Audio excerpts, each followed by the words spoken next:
Boa noite, pessoal. Que bom vê-los aqui, ver que a igreja hoje está mais bonita, né? Mais cheia. E começar o sábado na casa de Deus é uma coisa bem legal. Eu falo isso porque assim, eu sempre tive essa impressão positiva das semanas de oração. É saber que na sexta-noite a gente pode ir lá na igreja e vai ter uma programação. Tá? Fico feliz de poder vê-los. Estou muito feliz aqui de estar aqui. Já vou manifestando aqui meu agradecimento pelo carinho de vocês ao longo desses dias. Já me acostumei a chegar à noite e saber que eu venho para cá. Bom, quero agradecer e dizer que estou super feliz. Ganhei um presente, o meu amigo Flávio veio aqui, primo da Débora, né? Flávio é um amigo muito querido e quando eu falei para vocês que eu fui apresentar essa série em Florianópolis, foi a convite do Flávio que eu fui para a igreja dele. Foi a primeira vez, foi a segunda vez que eu fui apresentar para fora do Maranhão essa série. Então, falei para ele que bom é que ele veio hoje, porque hoje é um assunto inédito. Eu nunca apresentei igreja nenhuma que eu vou falar hoje aqui para vocês, assim como foi no primeiro dia, no sábado. Então, pessoal, eu estou aqui com um livro, trouxe um livro para dar de presente. Vou perguntar aqui para o departamento jovem se a gente... Hoje ou deixa para amanhã, não sei. Para amanhã. Mas uma coisa, eu sei, vai ser para quem a gente vai pensar nos critérios aí, mas é de frequência, quem esteve mais aqui, tá bom? Vamos ver se tem algum não adventista. Prioridade é para não adventista, né? Se tiver um não adventista que acompanhou aqui a série, a gente já vai ganhar sem sorteio. Mas vamos amanhã entregar um livro muito especial. Depois eu comento um pouquinho mais sobre ele. Olha aqui, filho. Então, pessoal, seguindo aqui a nossa série, eu gostaria de conversar com vocês e, como de costume, apresentar aqui as fotos do Nicholas Boer. Quando eu penso em fotógrafo, eu sempre lembro do Flávio, que tinha o hobby de fotografia, né? E quando eu olho que essas fotos são feitas em um equipamento fotográfico da Terra, por um profissional especial, eu sempre fico surpreso. Como você, conhecendo a técnica, você consegue produzir resultados bem significativos. E essa foto em especial, ela é bem legal. Obrigado, viu, gente? Ela é bem legal por uma razão. Ela mostra a trajetória aqui da Estação Espacial Internacional. Ele conta no Facebook dele da dificuldade que ele teve para conseguir manter a câmera lá pelo período, era pouco tempo enquanto ela ia passar, e ele conseguiu captar essa imagem. Outras imagens do Nicholas Boer, que ele tira do céu à noite, essa é a especialidade dele, e eu acho muito legal. Se vocês puderem pesquisar, leiam uma entrevista que tem dele, onde ele relata a experiência que para muitos seria assim, uma tortura, para ele era uma experiência especial, pegar todo o equipamento dele, subir montanhas, ir para um lugar e ficar algumas noites sozinho, esperando para captar as imagens que ele precisava. Foi uma experiência singular. E essa foto em especial aqui, você está vendo alguém apontando um laser para o céu, e ele botou para vermos. Mas o tema de hoje é esse. Mostre-me Deus. O universo inteligente. E aí, para pensar sobre isso, para começar a nossa conversa, e a conversa de hoje, ela vai requerer um pouquinho da nossa atenção. Tá? Eu lembro aí, quando foi sobre o Big Bang, também foi um pouco exigente. Eu acho que foi até o que causou, no dia seguinte veio menos gente, né? Foi um pouco exigente, eu forcei demais. Mas hoje, eu me preocupei muito com a didática, então eu vou usar alguns instrumentos para ajudar vocês a perceber a grandeza do que eu vou mostrar aqui. Tá? Então, acompanhe as ideias, vamos com calma. Eu costumo, como professor, dizer já há quase 20 anos, que o segredo para se aprender uma coisa difícil é começar pelas coisas fáceis. Sempre as coisinhas fáceis você junta. O grande problema dos alunos, estudantes, eu digo isso, Maíra já me ouviu isso lá no IFMA, o Fernando ouve de vez em quando, o segredo está que os alunos pulam as partes fáceis e esperam aprender as difíceis, e nunca dá certo. Então vamos olhar as partes fáceis. Mas começando aqui a nossa conversa, queria mostrar essa imagem aí, para quem é romântico já fica com o coraçãozinho palpitando. Essa imagem, vocês estão vendo uma frase que mesmo para quem não conhece inglês sabe o que ela significa, né? I love you, eu te amo, em inglês, escrita na areia da praia. E eu queria perguntar para vocês sobre essa imagem e perguntar assim, o que você imagina dessa imagem? O que você pensaria? E se eu contasse para vocês que o que aconteceu foi o seguinte: uma estrela do mar foi trazida pelas ondas. E ao ser trazida pelas ondas, naquele movimento de vai e vem das ondas, e a estrela do mar na parte rasa, ela foi, aí na ida, ela empurrou um pouco de areia. Aí depois ela voltou. E a onda levava e trazia. E depois de algum tempo, algumas horas, apareceu isso aqui. E aí, gostaram da minha história? Acreditam em mim? Não. Eu também não acreditaria. O interessante é que essa história, ela é bem simples, mas ela ilustra mais ou menos a outra... Por que vocês se incomodam com a minha história? Por que vocês não acreditam em mim? Não digam que é porque eu não falo a verdade, tá, gente? Por favor. Mas por que vocês não acreditam em mim? Porque é muito improvável que isso tenha acontecido. Deixa eu te fazer uma segunda pergunta. É impossível que isso tenha acontecido? Preste bem atenção na pergunta. É impossível que isso tenha acontecido? Que uma estrela do mar, uma pedrinha tenha ido, voltado e tal? Você consegue imaginar a cena? Consegue. Mas você, mesmo que exista uma chancezinha, você ainda diz que não acredita. Concorda? Porque não basta ser impossível para a gente acreditar, ou possível. Não basta ser possível apenas para a gente acreditar. Precisa ter uma outra característica para a gente acreditar. Vocês conseguem perceber o que precisa ter para a gente acreditar que isso tenha sido do nada, por acaso? Tem que ser provável. Além de possível, as coisas precisam ser prováveis. Ter alguma chance de acontecer que seja considerável. Percebem a diferença? Pode até ser possível, mas é muito improvável. E isso é tão comum na vida. Eu costumo dizer, na vida nós vivemos o tempo todo pensando assim. Uma mãe, quando chega em casa e descobre que a garrafa de biscoito está vazia, não vai pensar que os biscoitos evaporaram.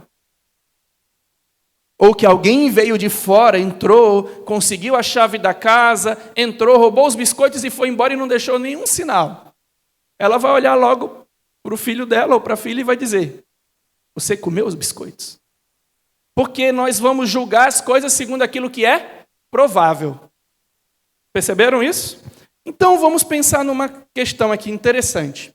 E vamos convidar Platão para pensar com a gente. Platão cria que havia duas coisas que nos levam a acreditar na existência de Deus. Platão ele acreditava que tinham duas coisas que nos levam a acreditar que Deus existe. A primeira, qual é? A existência da alma.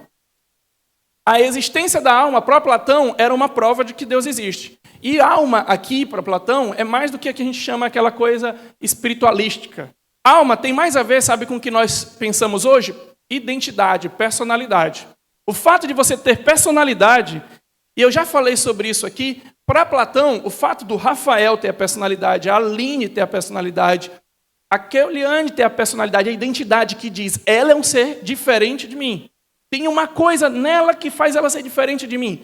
Essa existência, para Platão, era algo que testificava que Deus existe.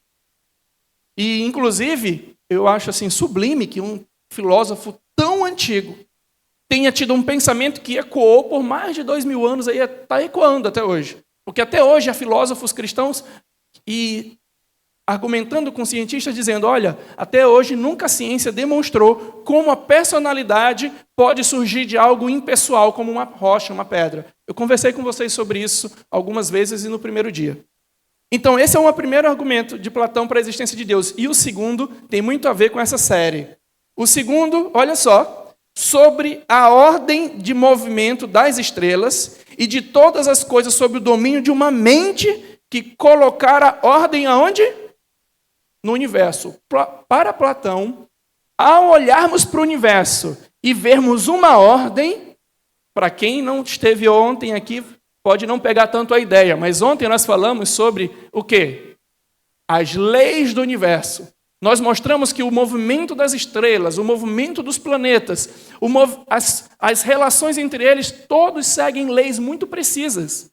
Então, Platão tinha dito que o fato de existir esse movimento muito ordenado no universo era uma prova de que tinha uma mente que os havia ordenado. Então, Platão tinha proposto isso.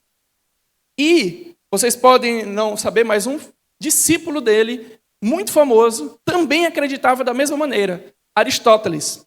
Aristóteles, eu até separei o texto, mas depois eu achei um pouco longo para a nossa conversa, e eu decidi não colocar. Mas há um texto de Aristóteles, num livro chamado Da Filosofia, onde ele faz a seguinte descrição.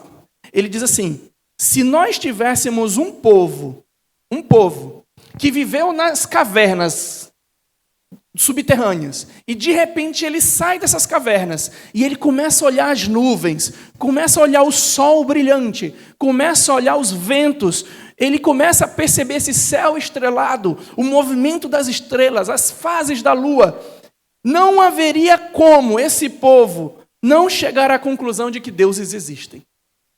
Então, o próprio Aristóteles, assim como Platão, entendia que olhar para o céu, olhar para a natureza e ver essa realidade nos levava a acreditar, no caso dele, em deuses ou em Deus. Entenderam a ideia? O próprio Aristóteles pensava isso. E uma historinha para vocês, para ilustrar o que eu quero falar. Vocês estão vendo esse equipamento aí, esse mecanismo? Esse mecanismo ele é um simulador de quem? Alguém já decifrou aí o que é? É um simulador mecânico de quem? Do sistema solar. Você gira essa manivela aqui, e aí as engrenagens vão fazer com que esses planetinhas girem ao redor do Sol. Conta uma história, que não se sabe a certo da veracidade, que Isaac Newton estava trabalhando em sua oficina. Já falei sobre Isaac Newton para vocês. Para mim, o maior cientista de toda a história.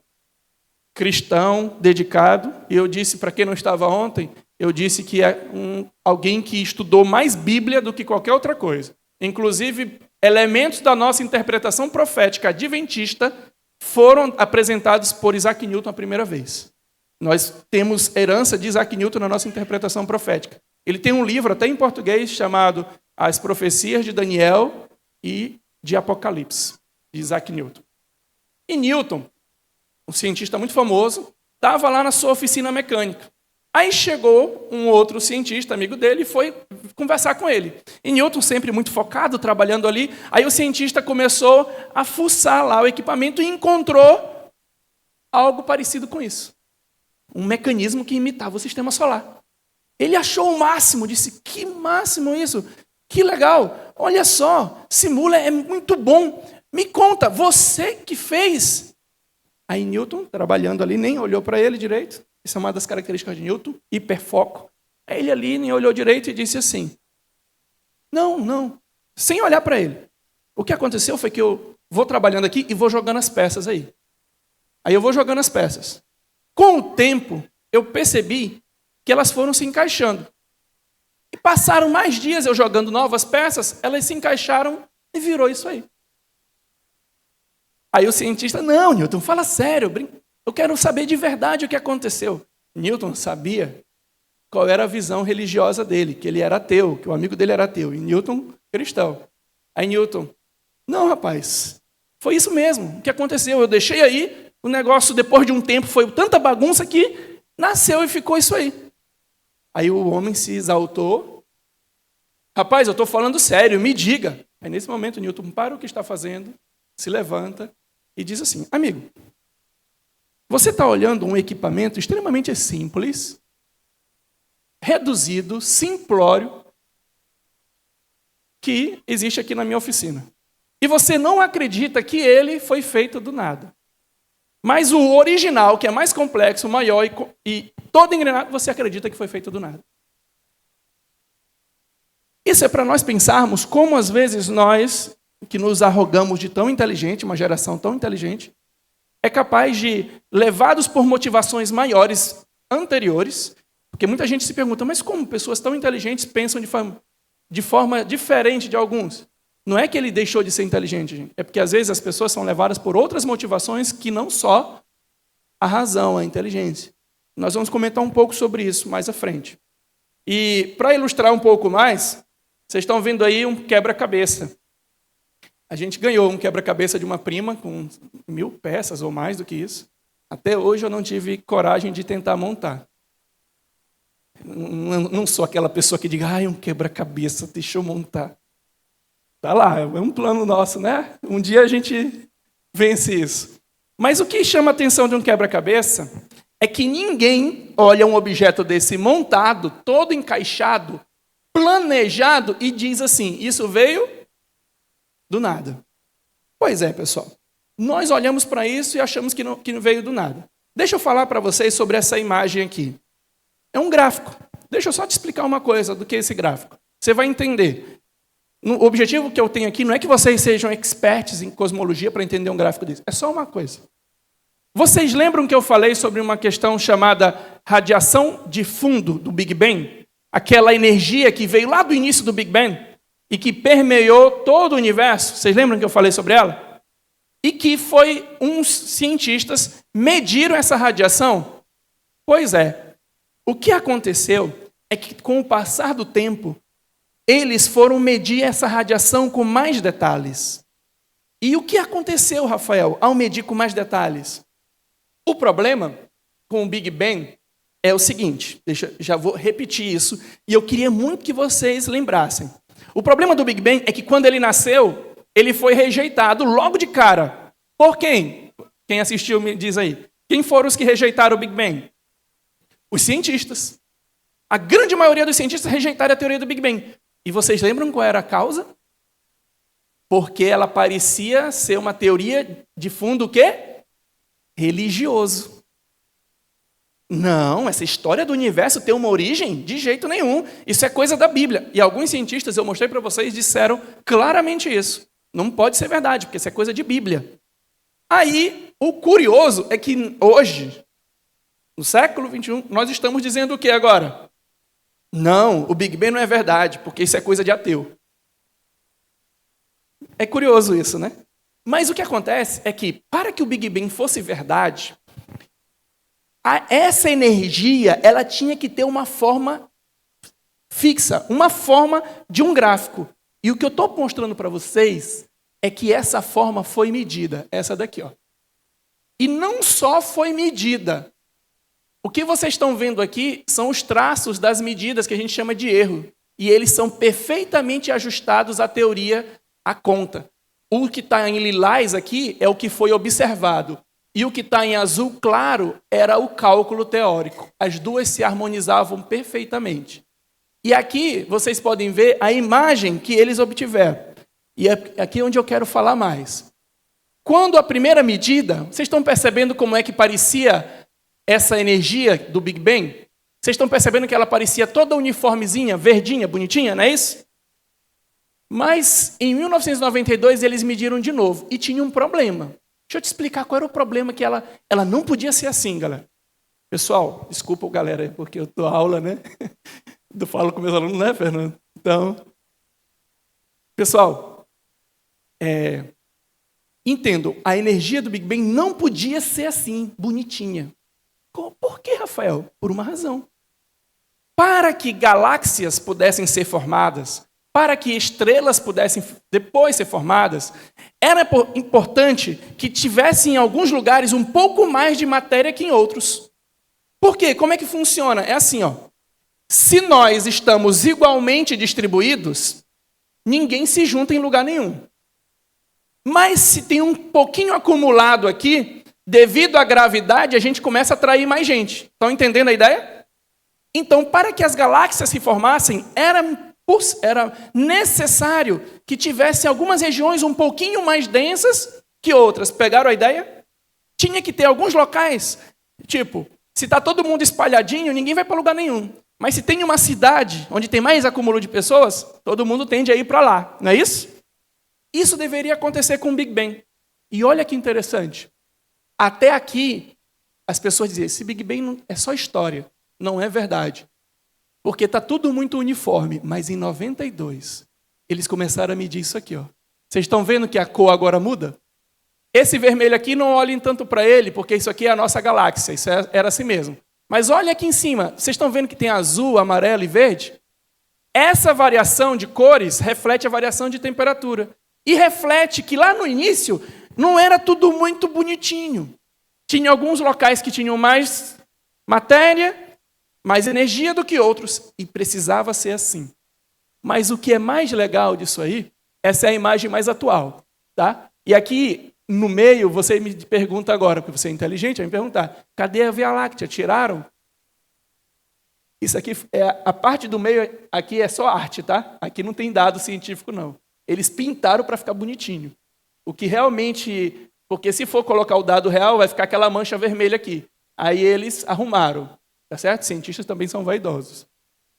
Aí, arrumaram para ficar bonitinho. Mas vocês estão vendo que tem lugar que é mais vermelhinho e outros azuis? O azul é mais frio, o vermelho é mais quente. Então, era importante que isso acontecesse. Só que ninguém imaginava, que é agora o que eu vou botar. Quem mediu isso aí ganhou o prêmio Nobel. E aí começa a parte do inteligente.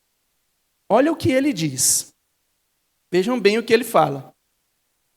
E quando vemos que uma inclinação considerável daquele espectro, daquele gráfico, de flutuação quântica das ondulações, poderia ter produzido no lugar um vasto formigueiro de buracos negros ou um cosmos gigantes pesados, então novamente percebemos o quão facilmente as coisas poderiam ter sido muito diferentes. Se você não entendeu a primeira parte, não tem problema. Eu só quero que você entenda que o descobridor dessas ondulações diz: é incrível que as ondulações que estão ali são exatamente aquelas que deveriam acontecer. Se fosse um pouco mais, o universo não existiria como a gente conhece. Se fosse um pouco menos, também não existiria. Ele está declarando aqui o que a gente chama que o universo é muito, muito bem ajustado. Nesse dado, e não só nesse. Mas para vocês entenderem o que eu vou falar daqui para frente, deixa eu dar uma mega, ultra rápida aula sobre conceito de probabilidade. Bem simples. Tá bom? Olha esses dois objetos aí. Vamos olhar para o da direita, um dado. Se eu te pergunto o seguinte, você tem um dado, e aí eu pergunto para você, qual é a chance de, jogando esse dado para cima, cair o número 2? 1 em 6. Você tem 6 possibilidades, mas você quer só uma delas. Então, a probabilidade é 1 em 6, certo?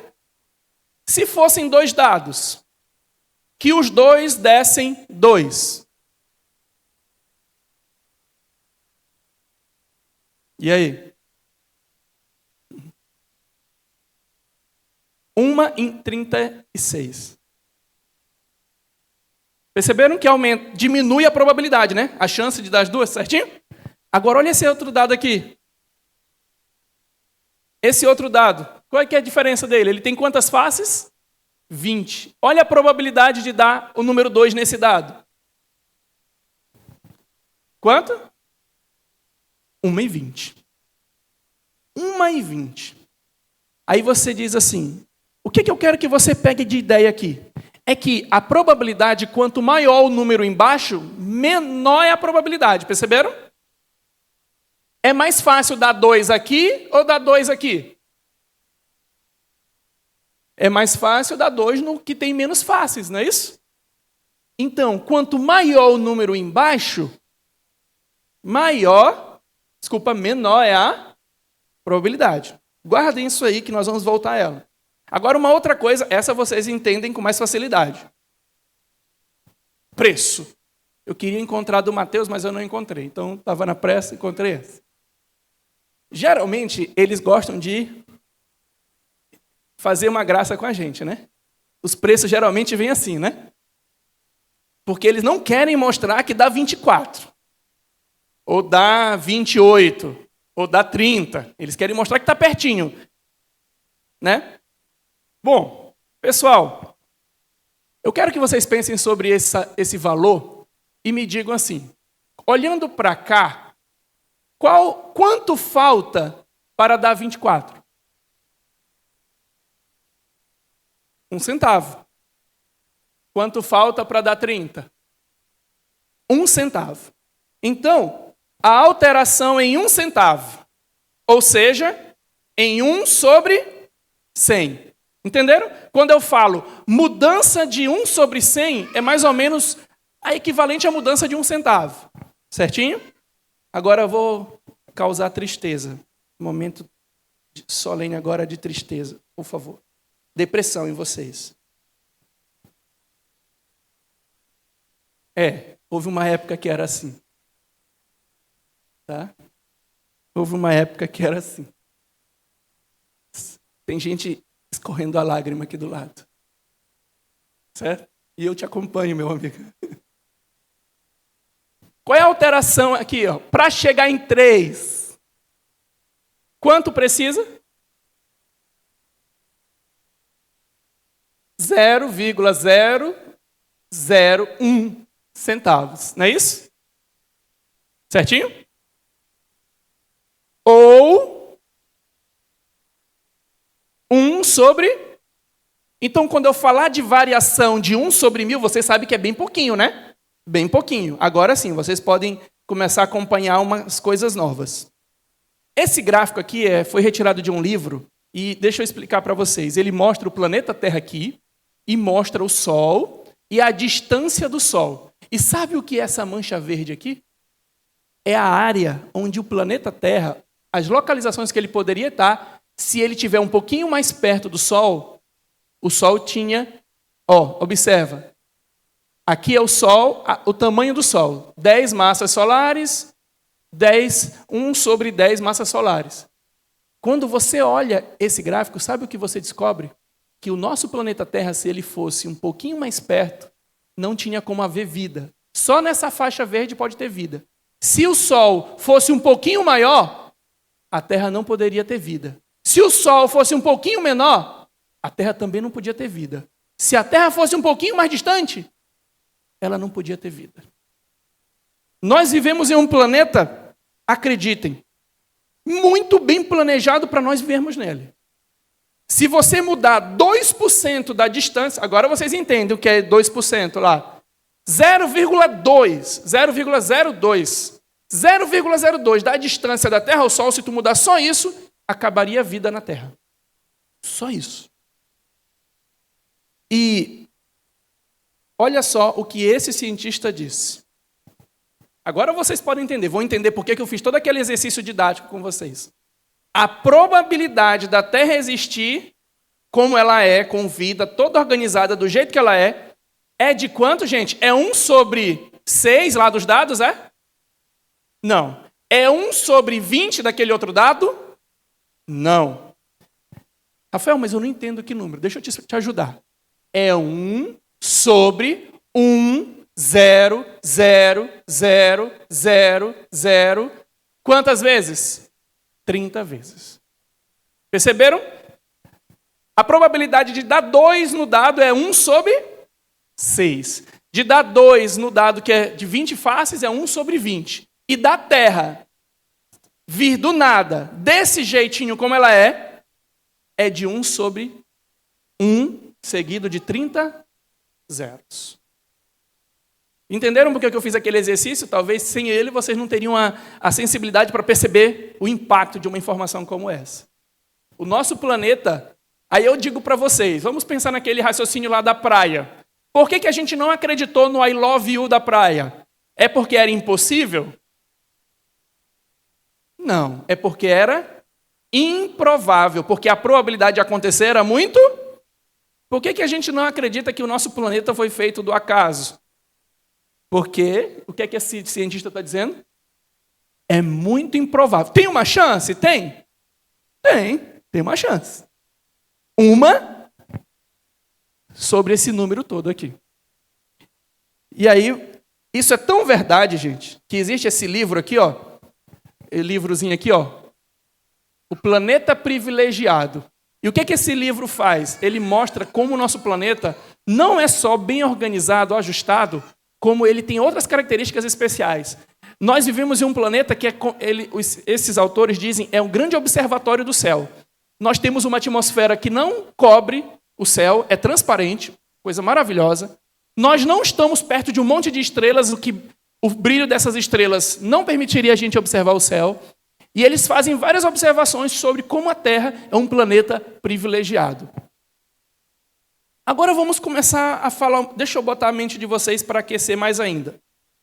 E eu quero mostrar para vocês um átomo de carbono. O átomo de carbono está aqui, você tem aqui prótons, nêutrons e tem os elétrons. Esse desenho aqui fisicamente é muito errado, mas usa para fins didáticos. Olha só que interessante. Para você formar um átomo de carbono, tem duas maneiras de fazer isso. Você pode juntar átomos de hélio ou pode juntar um átomo de hélio com berílio. São duas maneiras. Só que não é só assim. Muita gente pensa que é só jogar na panela, misturar e dar um átomo de carbono. Não funciona assim. Para você formar isso, você precisa que os estados lá do núcleo do átomo estejam num nível bem finamente ajustado. Se isso não acontecer, não forma um átomo de carbono. E olha o que esse cientista, Fred Hoyle, ateu, disse. Uma variação de quantos por cento, gente? 1% nos níveis de energia dos estados nucleares formadores do carbono impediria o quê? A formação do carbono. E, para quem não sabe, carbono é a base do que nós chamamos para a vida. Só uma informação sobre o autor dessa frase. Fred Hoyle era um ateu famosíssimo, e ele dizia o seguinte, que quando ele chegou a esse cálculo, a esse resultado, foi o momento em que o ateísmo dele mais balançou. Ele diz, o meu ateísmo balançou nesse momento. Aí você diz, então por que não caiu? É porque essas decisões são motivadas não só por informações lógicas. As decisões elas são motivadas também por outros aspectos, outras questões. Né? Eu me lembrei agora que um crítico do cristianismo, um cientista, disse assim, que as pessoas acreditam em Deus porque têm medo da luz. E aí um outro cientista renomado, professor de Oxford, respondeu a essa afirmação e disse, as pessoas às vezes não acreditam em Deus por medo da luz. Olha só, vamos falar um pouco mais agora. O que você está vendo é uma representação artística das chamadas 4 forças fundamentais da natureza, do universo. Existem 4 tipos de força. Uma vocês conhecem, super conhecida de vocês. Qual é ela? Me ajudem. Gravidade. Isso, já foi uma. E a outra, vocês também conhecem, tem a ver com as cargas elétricas. Ó, Fernando, se tu não souber, tu já sabe, viu? Estou te dando aula desse assunto. As forças eletromagnéticas. Então você tem 2 forças fundamentais. Aqui você tem uma outra força fundamental, que é pouco conhecida do pessoal. É aquela força que faz os prótons ficarem coladinhos lá no núcleo. O nome dessa força é força nuclear forte. E tem um processo radioativo, onde alguns elementos viram novos elementos, e a força que está agindo aqui é chamada de força nuclear fraca. E olha só, pessoal, cada força dessa tem um valor. Entenderam isso? Cada força dessa tem um valor. Deixa eu dizer uma coisa para vocês. A força mais forte é a nuclear forte. Só que ela só atua lá no núcleo. Saiu do núcleo, ela zera logo. A força mais fraca, acreditem, é a gravidade, mas ela tem uma característica. Ela é fraca, só que ela atua a longas distâncias. Então é interessante, só para curiosidade. Mas o que você quer falar sobre as forças, Rafael? Olha que interessante. Se você pegar a intensidade da força nuclear forte e dividir pela intensidade da força eletromagnética, se esse valor que dá ele mudasse. Vocês estão lembrados dos preços lá do supermercado? Lembra que o preço era a diferença entre 0,01 e a diferença lá da gasolina era 0,001? Se essa diferença aqui, ela mudar, não é 0,1 nem 0,001. Se ela mudar 0, imaginem aqui, 0,0000000 16 vezes. Se ela mudar lá, nenhuma estrela poderia ter se formado. Então, para a gente, não faz diferença custar R$ 23,99 ou R$ 24. Para o universo, faz diferença esse valor aqui, que ele está calculando, mudar 16 casas decimais. Para o universo faz diferença. Isso me diz o que, Rafael? Que esse universo, ele é muito bem ajustado. Tudo nele é muito bem planejado. O nome desse aspecto do universo a gente chama de sintonia fina. Vou falar um pouco mais para vocês. Mas o termo sintonia, ele perdeu um pouco o sentido na geração atual. Eu, nascendo no início da década de 80, ainda entendo isso. Porque lá em casa a gente teve rádio que a gente teria que mexer para fazer o quê, gente? Sintonizar. Tinha que ficar bem ajustadinho. A geração nova não sabe o que significa isso, mas lá a gente tinha. Na minha casa a gente teve esses rádios. Tive aquela TV que o canal a gente mudava tec, tec, tec. Aí quando meu pai dizia que não era para eu assistir tal filme, e era no outro canal, e ele ia dormir, aí lá vai eu ter que mexer com cuidado aqui para passar sem fazer barulho, para ele não saber que eu estava mudando na sala TV. Porque tinha que sintonizar certo. E você tinha todo um trabalho para sintonizar. O nosso universo, ele é muito bem sintonizado. Uma outra informação sobre o nosso universo, eu mostrei essa imagem para vocês, e ela fala que ela representa o Big Bang, que no passado o universo era muito pequeno e agora o universo está muito grande. Então o universo se expandiu. O universo se expandiu. Vocês sabiam que existe um equilíbrio, olha que interessante, entre essa expansão do universo e outra coisa. O universo ele precisa se expandir, mas as galáxias, para se formarem, elas precisam se unir. Está entendendo? As galáxias, para se formar, elas precisam se unir. As partículas elas têm que se unir. E o universo tem que... Então tem que haver um equilíbrio entre o universo se expandindo e as galáxias se unindo. Para dar certo, tem que ter um equilíbrio. Vamos ver sobre esse equilíbrio. A alteração na força de expansão e contração, uma alteração de quanto, gente? Não é de 0,001 como no posto de gasolina. É de 0,0000. Quantas casas?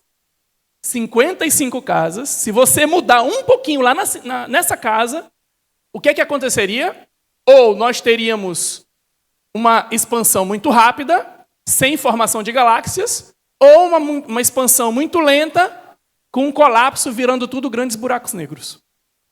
Para termos o que nós temos hoje, o universo precisa ajustar isso nessa casa decimal. Não pode mudar nem um pouquinho para lá, nem um pouquinho para cá. E a última informação, para vocês pensarem sobre o assunto, tem a ver com um conceito muito famoso, que é o conceito de entropia. Vou falar rapidamente para vocês. Entropia é muito usada na física para mostrar que o tempo está passando. Dá um exemplo. Se você olha uma xícara quebrada no chão e a mesma xícara toda montadinha, você sabe que a foto montada foi antes da foto quebrada. Por quê? Porque o mundo ele caminha num sentido em que as coisas tendem a perder a sua organização.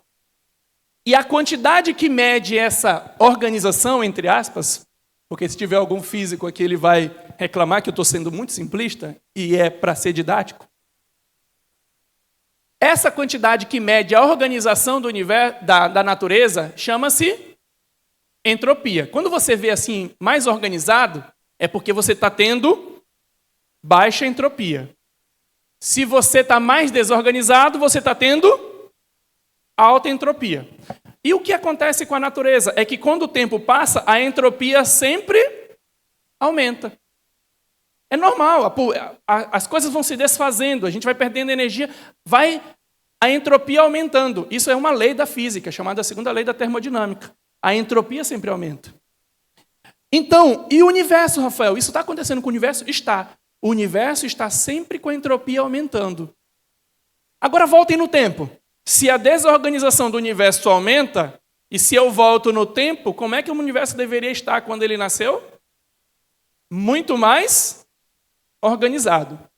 E aí, para vocês poderem acreditar no que eu estou falando, não foi eu que disse isso. Quem diz isso é o Roger Penrose. É um senhorzinho hoje, mas ele é do nível de cientista como Stephen Hawking, dos altos círculos da ciência. Se eu não me engano, foi ano passado ou foi ano retrasado, ele ganhou o prêmio Nobel. E muito merecido. Merecia. E o Roger Penrose, comentando sobre essa questão da entropia, ele fez a seguinte pergunta e ele calculou.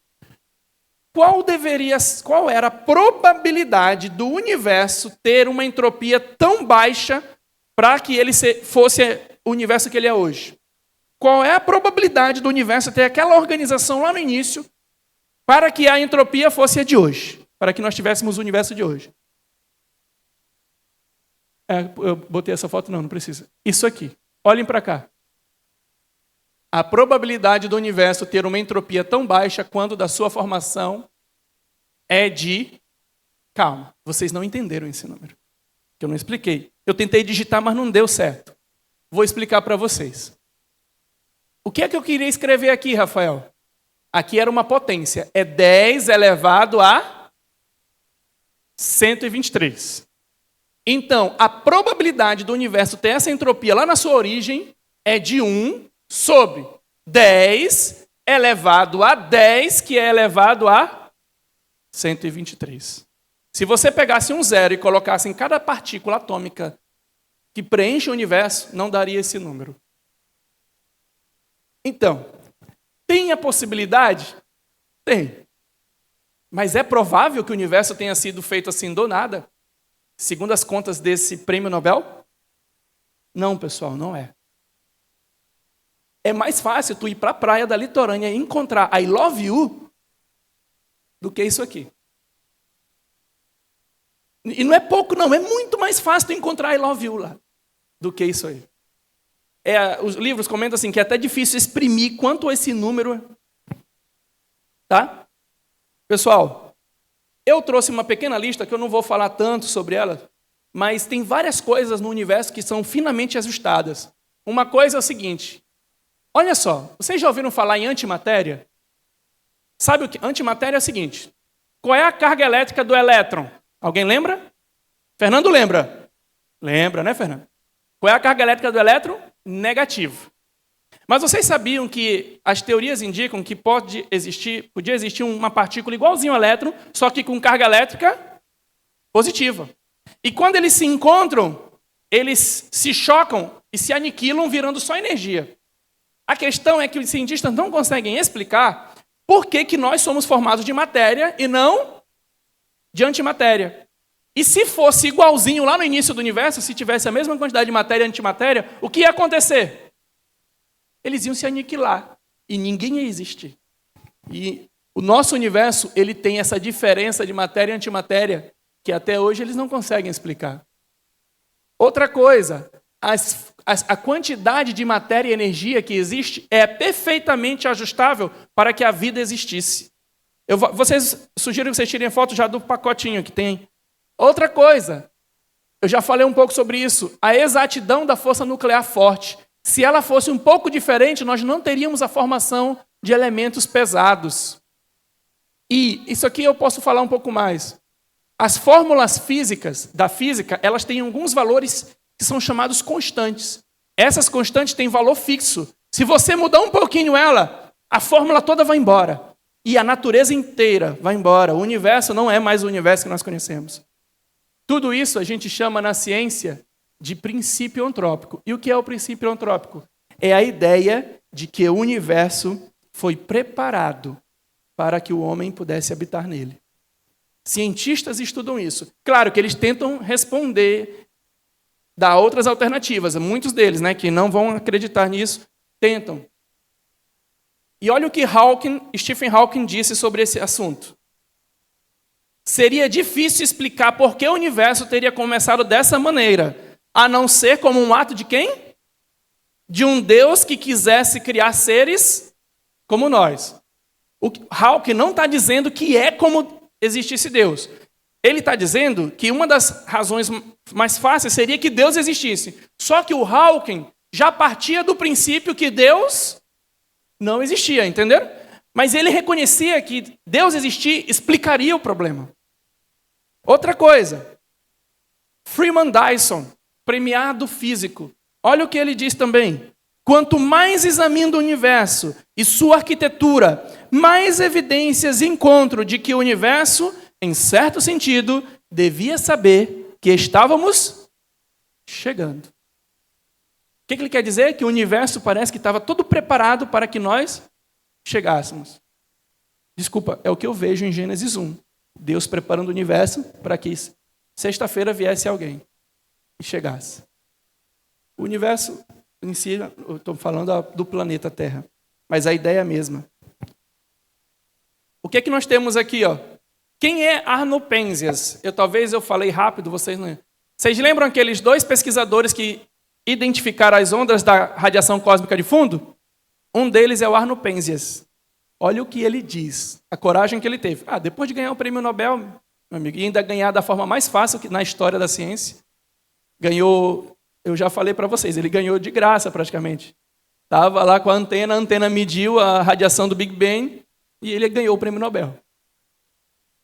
Olha só o que ele diz. Os melhores dados que temos acerca do Big Bang são exatamente os que eu teria previsto se de nada mais dispusesse do que quem? 5 livros de Moisés, os Salmos e a Bíblia toda. E a última citação eu trouxe do David Deutsch. Ele diz o seguinte: se alguém afirma não ser surpreendido pelas características especiais do universo, ele está escondendo a cabeça na areia. Estas características especiais são surpreendentes. E o que, gente? Por que a gente não acredita que I love you está escrito na areia? Porque é improvável. E o universo ser como ele é até mais, não tem nem palavras para dizer o quão improvável ele é. Então, podemos agora entender o que o texto da Bíblia nos fala aqui. Pois desde a criação do mundo, os atributos invisíveis de Deus, seu eterno poder e sua natureza divina, têm o que, gente? Têm sido vistos claramente sendo compreendidos por meio das coisas, de forma que tais homens são... Vamos pensar sobre esse texto. Os atributos, as características, o caráter de Deus, o poder de Deus, a sua natureza, são vistos através daquilo que foi criado. E o que é que nós aprendemos há 2 dias atrás sobre o que é que foi criado? O universo. Nós não aprendemos que o universo foi criado? O universo foi criado, ele passou a existir. Então, nós conseguimos aprender com o universo, pessoal, sobre Deus. Então, chegar depois e dizer, não tenho que acreditar nisso, não tenho por que acreditar nisso, segundo o texto de Paulo, somos indesculpáveis. Sempre podemos aprender sobre Deus através de um processo de compreensão da sua criação. E agora pensem comigo aqui, eu queria convidá-los para pensar comigo nisso aqui. Olha só, um raciocíniozinho simples aqui, para a nossa reflexão. O que é que nós aprendemos hoje? O universo é inteligente? Planejado ou não é? E eu nem falei só do de hoje, porque eu falei ontem sobre as leis do universo. Só a palestra de ontem já mostra que o universo é inteligente, porque ele segue leis, ordem, organização. O universo é inteligente. 2, uma criação inteligente revela o quê? Um criador inteligente, porque até hoje ninguém provou que algo inteligente veio de algo não inteligente. No dia que o sistema solar mecânico de Newton aparecer do nada, a gente começa a acreditar. Mas até hoje não. Então, uma criação inteligente revela um criador. Mas por que vocês perceberam que o universo é inteligente? Porque a ciência estudou, nós estudamos, não foi isso? Nós estudamos, nós analisamos, nós compreendemos. Logo, nós somos também o quê? Então, nós somos inteligentes e o nosso Criador é um ser inteligente. O universo, olhar para o universo, pessoal, e por favor, prestem muita atenção nesse momento, porque é crucial para a parte mais importante da mensagem. Olhar para o universo e saber que o universo é inteligente revela duas coisas. A primeira, Deus, o Criador, é inteligente. A segunda, nós que olhamos para o universo também somos inteligentes. Pessoal, a pergunta que não quer calar é: como nos relacionar com um ser inteligente? Como eu, sendo inteligente, um ser inteligente, me relaciono com outro ser inteligente? Eu poderia ter feito uma outra pergunta aqui, que a ciência também não explica. Como é que nós somos inteligentes e conseguimos compreender o universo? Por que nós conseguimos compreender o universo? Eu sou inteligente, tudo bem, mas por que eu consigo decifrar o universo? Eu já expliquei isso para vocês, em alguns textos. Porque nós fomos feitos à imagem e semelhança de Deus. E Deus é quem? O Criador do universo. Então eu entendo o universo porque o mesmo Criador me criou. E mais ainda, Ele me criou a sua imagem. Agora sim, eu tenho o Criador que é inteligente e eu sou um ser inteligente. Como é que eu me relaciono com Ele? E essa é a pergunta que a gente precisa responder, que vai tornar a nossa vida diferente e melhor. E eu separei esse texto bíblico para tentar responder para vocês. Um dos textos que nos últimos 5, 6 anos se tornou o meu texto preferido da Bíblia.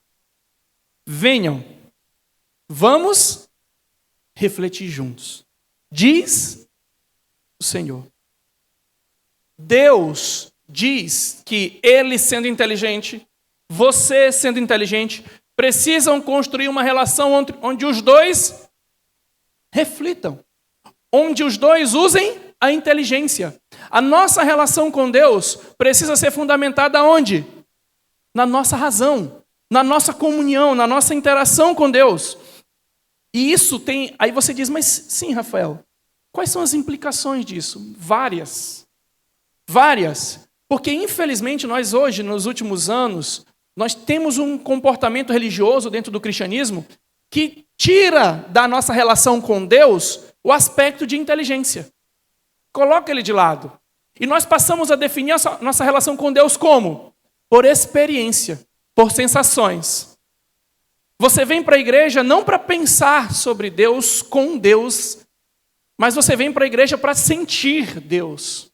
Você vem para a igreja para ser tocado. E as suas emoções é quase como se dissesse assim, tira a sua razão e deixa as suas emoções. Só que a palavra de Deus diz assim que Deus é um ser inteligente. E você também é um ser?